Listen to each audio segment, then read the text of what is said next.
What's up, YouTube? It's your boy Johnny. Back in here with one more reaction video, ladies and gentlemen. Now, the other day I was watching this documentary titled How the Government Manipulates Facts.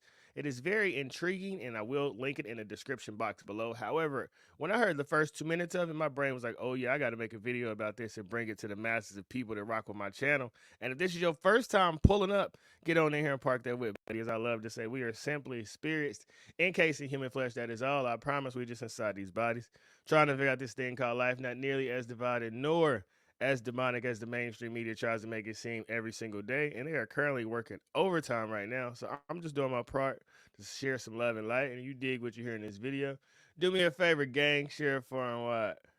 These days we have 24-hour news. The sound bites never stop, and the wars never stop. Iraq, Afghanistan, Palestine.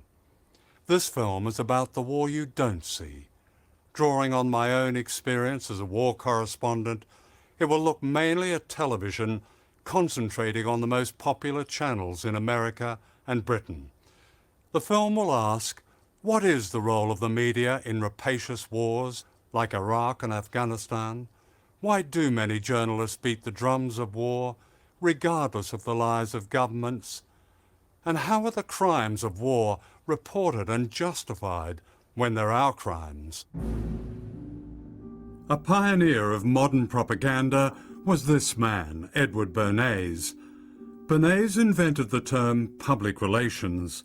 He wrote, "The intelligent manipulation of the masses is an invisible government which is the true ruling power in our country."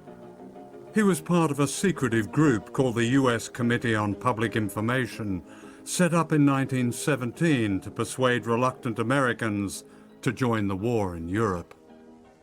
Edward Bernays and Walter Lippmann go to Woodrow Wilson and say, look, man, if you're going to enter into this war, we are going to need to sell this war to the American people. And so Wilson institutes and creates the first modern propaganda machinery. It was actually quite brilliant in its conceptualization, so that the best way to persuade people is to grab them by their emotions, by their unconscious and instinctual urges. Let's not bother with pumping out facts. Let's scare the hell out of people. A picture of the Statue of Liberty in tatters, crumbled into the New York harbor with German planes flying around it. All right, now we're going to stop it there. What is being sold to the American people and to the people of Britain today? Is it faith or is it fear? Is it hope and prosperity, or is it the world is over, doom and gloom? See, there's a new movie that's really trending on Netflix right now. I think it's called Leave the World Behind. And it said there's 3 stages of destroying a nation. The first is isolation. The second is disinformation. And the third part is humans will turn on each other and it'll be an internal civil war. And I think if you pay attention, we've been sold a lot of disinformation in our lifetime. At least I know I have. I know 2000, 2004, 2008, 2012, 2016, and 2020, I saw the same playbook. So I'm guessing I'll see it in 2024 as well. And I think we all can agree that paying attention is buying reality. And in a time where we got a documentary talking about that the government is manipulating facts, well, you can go all the way back to, I think it's 1908, when James Allen said in As a Man Thinking that if you would protect your body, guard your mind. And it makes sense why on all the social media platforms you have a gender divide, men versus women, black versus white, because I need you divided and isolated. Why? So I can control you. So you got to understand that no man is your friend, no man is your enemy. Every man can be your teacher if you allow them to be. But if I'm walking around with my guard up, if I'm super defensive, then I can't learn nothing from you. I remember how insecure I used to be when I was, a crazy liberal little boy and run around with the Black Lives Matter flag and racism and I'm oppressed. I mean, I had no confidence in myself. I didn't believe in who I was. But once I tapped into source and spirit and I got faith and understood that if God is for me, it don't matter who against me. It doesn't matter how negative the image on the news looks. It doesn't matter that guy got shot by a cop. I am me.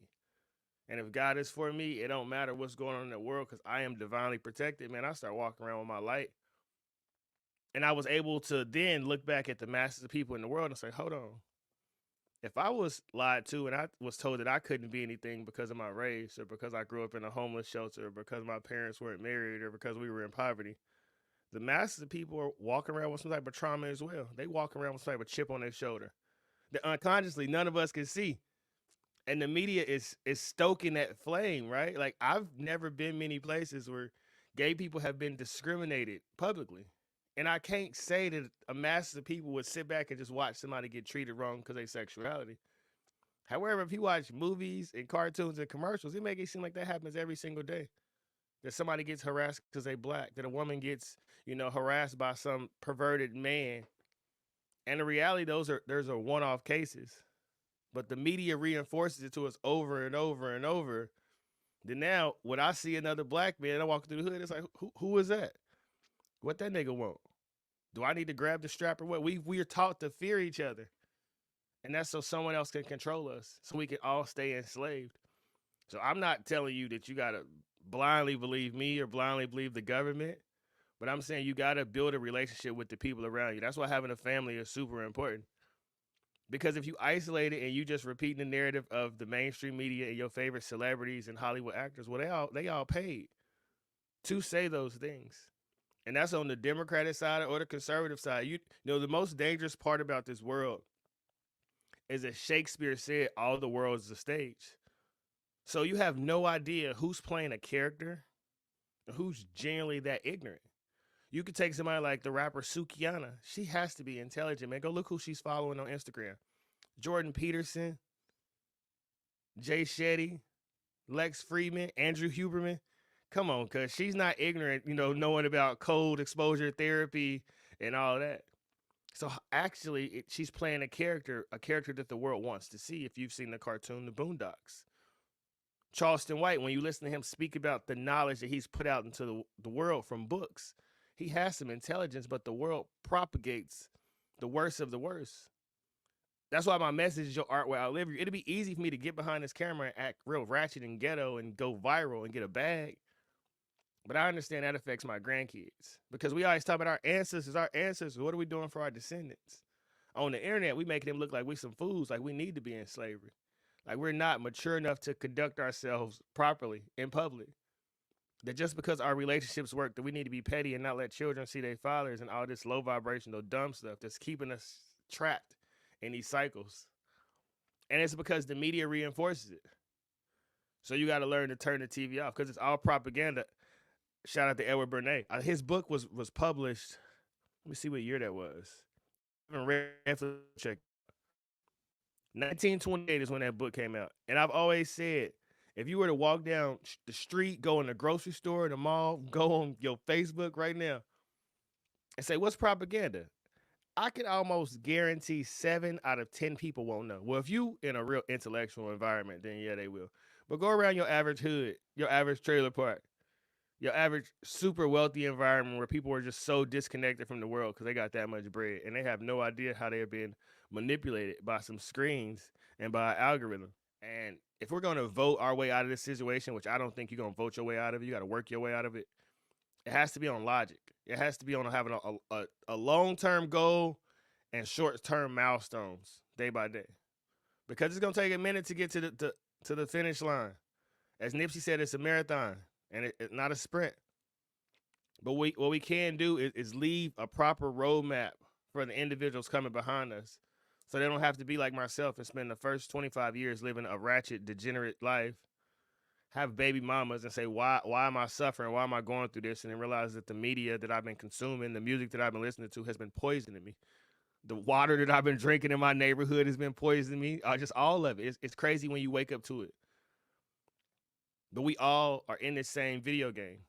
But we all have the power to be the glitch in this matrix. And I'm not saying I change the world, but somebody will stumble across these videos. No matter how much it gets suppressed and don't move in the algorithm, it could be 20 years from now and somebody could stumble across this, and it could be the spark that gives them the idea or the courage to step out on faith or hope.